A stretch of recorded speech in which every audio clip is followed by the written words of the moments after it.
Hi there, trades. This is Brad Gilbert with the FX Market Insight for Thursday, the 2nd of April. All right, as we go into the Asian session for the start of Thursday, just looking at the major news now, it's just a bit of dribble here from, various politicians. Obviously, the New York the governor is pretty disappointed with everyone gathering. That's going to happen all over the place. But mainly it's just coronavirus going on, right? The US manufacturing contracts and the private payrolls, which is that ADP number. It's a different payroll number to the non-farms. First drop since 2017. And US dollar gains as global recession looms. Now, this is just a bit of to me, an opinion piece. The currencies have moved a bit. I've been saying this for the last week. The US dollar is going to go through the roof. I would say after this Friday's non-farm payrolls, we may see some dollar weakness after that.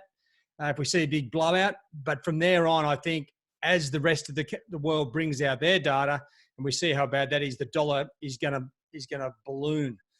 All right, so that's where we are. There's no real change. And, looking at the actual charts and everything else that's going on, this is no different to a non-farm payrolls week where you come into Thursday's trading, the market's getting geared up and prepared for the non-farm payrolls and what that may mean for the Fed and everything else. Right? Except this time around, we've got a whole completely different situation where we've got so much stimulus already in the market. Is that enough? The market's going to be working out. Is this the stimulus that they've already put on the table? Is that enough to cover everything, to cover these bad payrolls if they are bad, which you'd expect?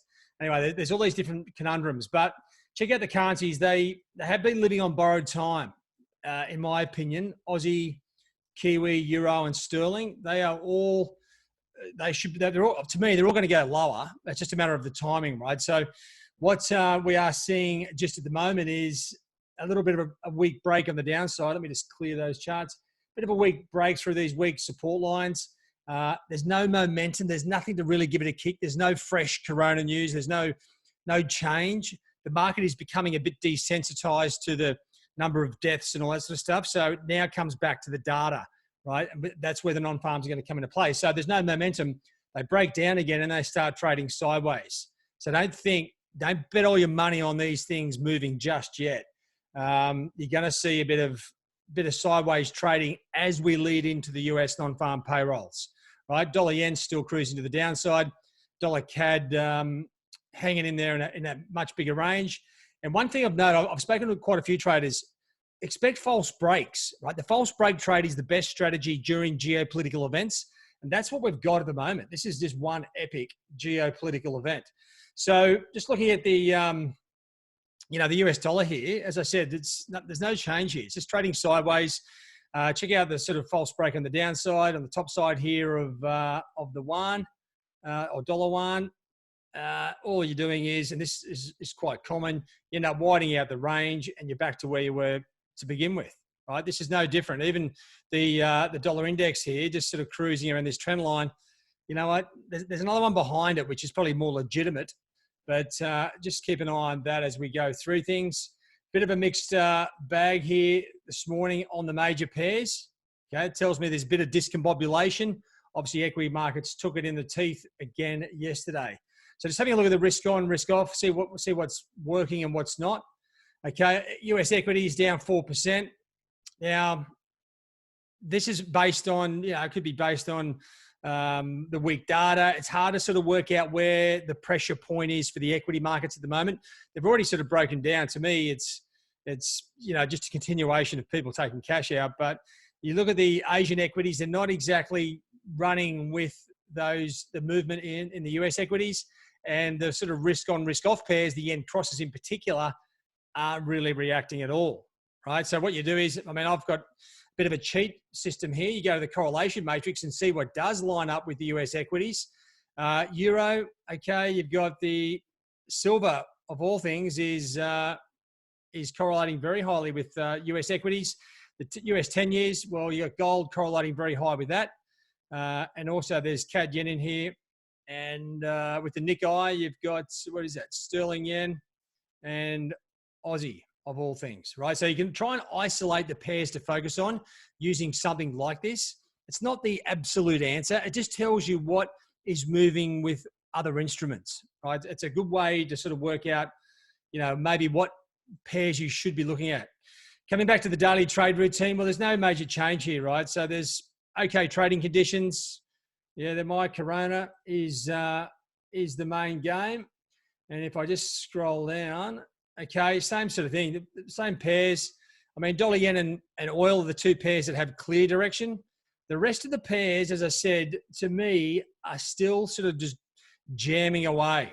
There's a lot of these pairs that I'm preparing to get short, mainly Aussie, Kiwi, Euro and Sterling, and particularly looking to get long dollar Swiss, dollar CAD, but not just at the moment. I'm waiting for where the momentum will shift, right? And if you come down through the numbers, we've still got a lot of weird things to come out, and mainly, things like the Spanish unemployment rate, which we wouldn't usually look at.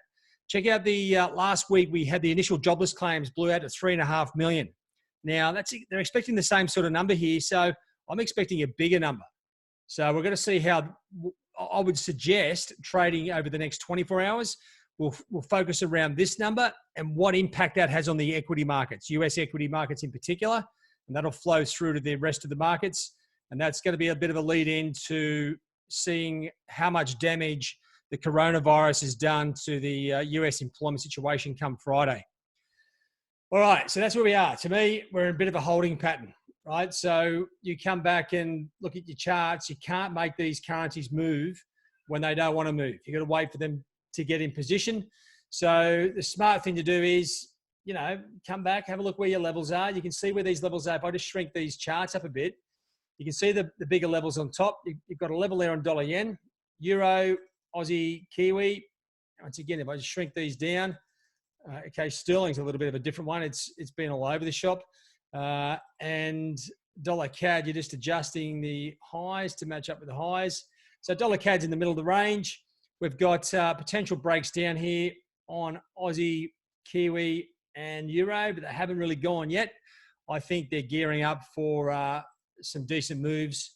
It just all depends on these US numbers. I mean, I cannot imagine in any realm that these numbers are going to be good, as in, they've got to be getting worse. And with a lot of these trend lines, all we're doing is redrawing the latest trend lines. And we're starting to see a nice little build up here. Besides those ones above, you're starting to see some good levels here. Probably a little bit higher there on the Aussie. And these short-term interim trend lines are probably what you can be basing some of your trading around at the moment. All right. All right, guys, that's it from me.